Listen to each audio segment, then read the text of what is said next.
enormous bang millions of years ago, billions of years ago, which flung all the galaxies into space. Well, let's take that just for the sake of argument and say that was the way it happened. It's like you took a bottle of ink and you threw it at a wall. Smash, and all that ink spreads. And in the middle, it's dense, isn't it? And as it gets out on the edge, the little droplets are finer and finer and make more complicated patterns. See? So in the same way, there was a big bang in the beginning of things, and it spread. And you and I, sitting here in this room, as complicated human beings, are way, way out on the fringe of that bang. We are the complicated little patterns on the end of it. Very interesting. But so we define ourselves as being only that. If you think that you are only inside your skin, you define yourself as one very complicated little curlicue, way out on the edge of that explosion, way out in space and way out in time.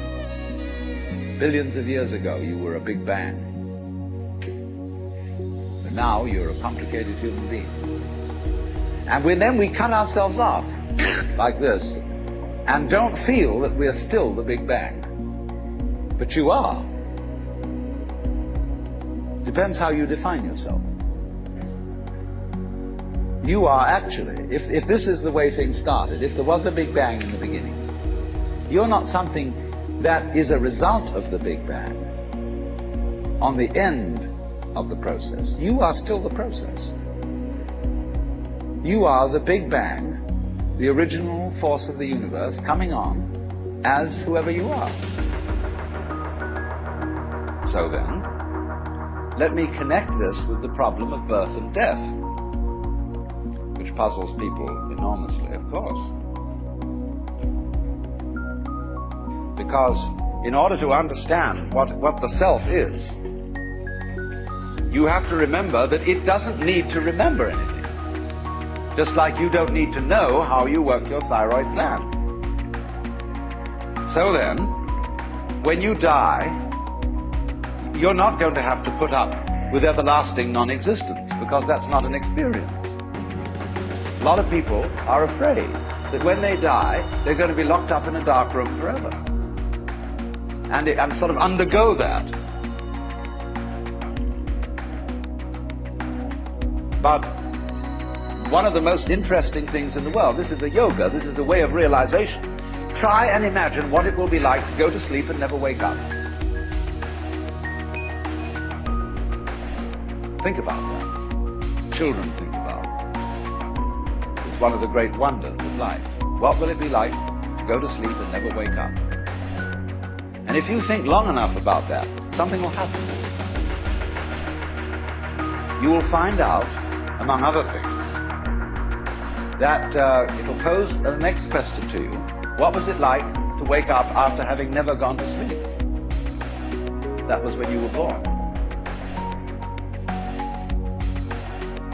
You see, you can't have an experience of nothing. Nature abhors a vacuum. So after you're dead, the only thing that can happen is the same experience, or the same sort of experience as when you were born. In other words, we all know very well that after people die, other people are born. And they're all you. Only you can only experience it one at a time. Everybody is I. You all know you're you. And wheresoever beings exist throughout all galaxies, it doesn't make any difference. You are all of them. And when they come into being, that's you coming into being. You know that very well.